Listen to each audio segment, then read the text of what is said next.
T-Mobile hotspots receive SMS messages for alerts like data usage and SIM status. First, connect your device to the hotspot's Wi-Fi. Open a web browser and enter your hotspot's IP address, usually 192.168.0.1 or 192.168.1.1. Log in using the admin credentials, often admin for username, with the password printed on the device itself.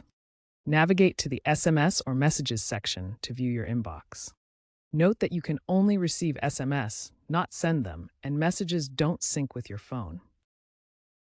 APN, or access point name, alerts are SMS notifications sent to your T-Mobile hotspot when there are issues with your connection settings. These alerts appear as SMS messages and can indicate problems like failed connections. The correct APN for T-Mobile hotspots is typically fasttmobile.com. To fix APN issues, start by accessing your phone's settings menu. Navigate to Mobile Networks, then Access Point Names. In the APN field, enter the correct value fast.tmobile.com. Save the changes and reboot your hotspot to apply them.